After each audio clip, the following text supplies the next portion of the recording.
lumalaki yung issue doon sa style ng pagsasalita or lingwaheng ginamit ni Secretary John Remulla ng Department of Interior and Local Government sa pagsuspende ng mga klase.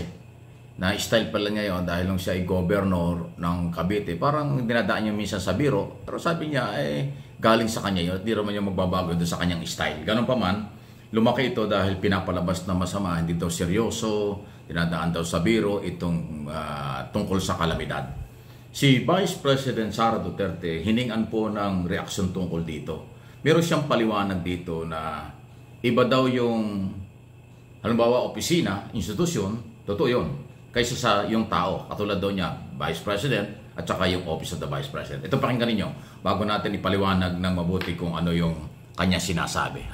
Dito sa isong ito na yun daw kung institusyon at saka yung tao magkaiba yun. Di ba? Anyway, sige, tingnan natin itong paliwanag ng ni Sara Duterte. Institution separate from herself as Vice President. Okay. Tulad lang din yan noong sa Office of the Vice President. Merong Vice President at merong Office of the Vice President.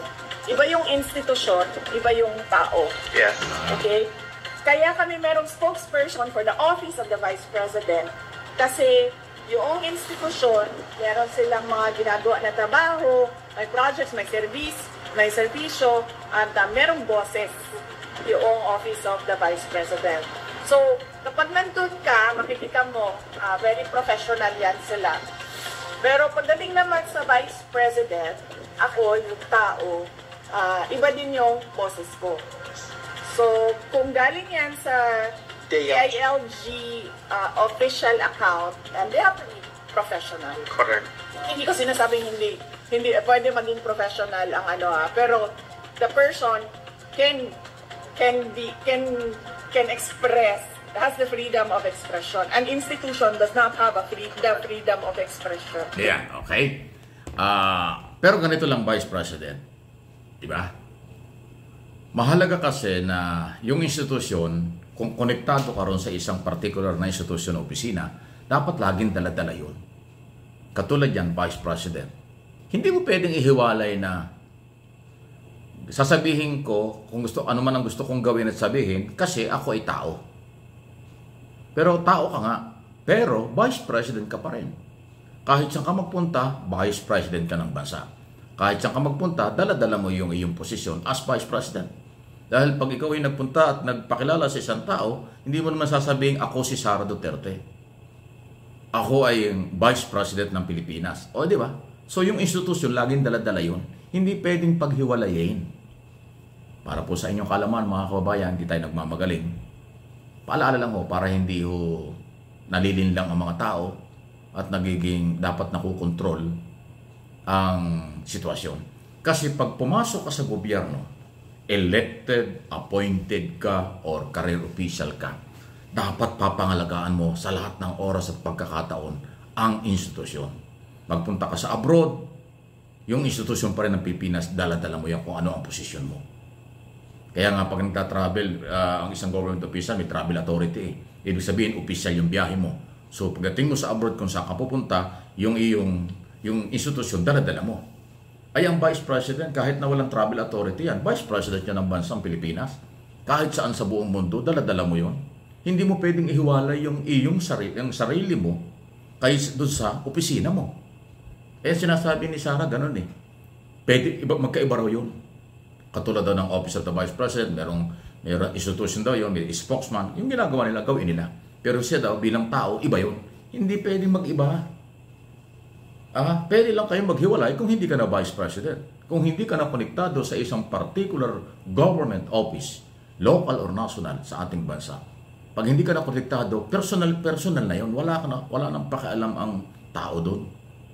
Ibig sabihin, hindi mo na dala-dala ang institusyon kung wala ka na. Pero hanggat nandoon, hindi mo pwedeng ihiwalay yan. Kasi katulad yan, kaya pala si Sara, kung anong mga sinasabi sa mga speeches niya sa bansa, sa abroad, dahil ang feeling niya, siya ay tao. Tama naman tao siya. Ibig sabihin, yun is kanyang sarili. Hindi niya dala-dala yung Office of the Vice President. Oh my God. Hindi pwede yun. Kahit saan siya magpunta, kahit anong sabihin niya, dala-dala pa rin niyang institusyon kasi siya ay elected Vice President. Pag ang perception o interpretation ay paghiwalay yun, sasabi talaga. Kaya pala si Sara, ang dami yung mga sinasabi sa interview at mga speeches niya. Ang feeling pala niya, dahil yun ay dahil siya ay tao, na kanyang dapat gawin yun. At inihihiwalay niya ang Office of the Vice President. Hindi pwedeng paghiwalay niyan. Maghihiwalay lang kayo kung matanggal ka dyan sa Office of the Vice President o natapos ang term mo. Ayan, hindi mo na pwedeng daladalahin yan. Kahit anong gawin mo, pag sibilyan ka na, wala nang pakialam ang tao. Pero hanggat konektado ka sa isang particular na opisina ng government office, government institution, kahit saan ka magdala, kahit saan ka magpunta, at kahit anong sabihin mo, pilit madadala ang pangalan ng institusyon. Kasi halimbawa, bumanat ka sa Amerika. Halimbawa, bumanat si Sara sa Amerika. Actual, binanatan niya yung sinabi ni Trump. Hindi pwede sabihin ni Sara yun na ginawa niya yun dahil siya isang tao lamang. Hindi. Ang dating sa Amerika noon, ang bumanat sa kanila, Sara Duterte, Vice President ng Pilipinas. Vice President Sara Duterte, binanatan si Trump. Vice President Sara Duterte, binanatan ng Amerika. Ganon ang dating ng balita noon. Hindi pwedeng ihiwalay yung Vice President. Hindi pwedeng ihiwalay ang institusyon kasi ang kanyang personalidad ay pangalawang pangulo ng bansa. Nakuha nyo? Kasi kailangan maging professional actually. Actually, hindi lang kailangan maging professional para maintindihan ito eh. Dapat ginagamit ito.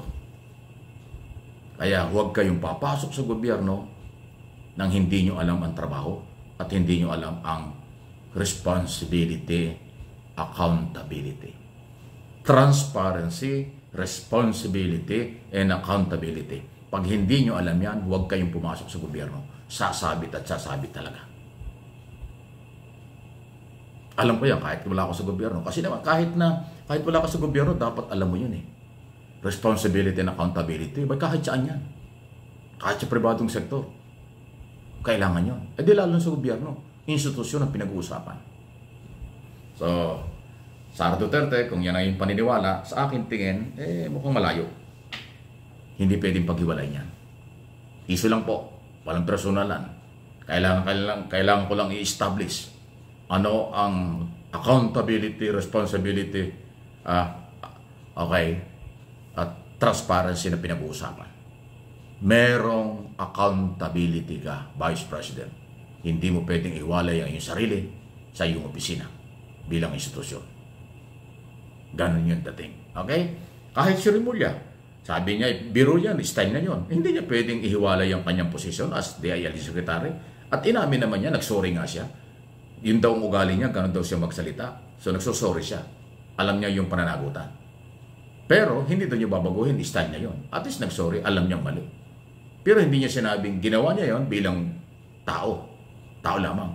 Kung hindi niya iniwan at hindi niya iniwasan ang pagiging secretary ng DILG dahil yun ay institusyon. Yun ang opisina, yun ay government office na kanyang daladala. Kahit saan siya magpunta, government office pa rin ang dadalhin ni Secretary Rimulya. Ganun po kasi yun.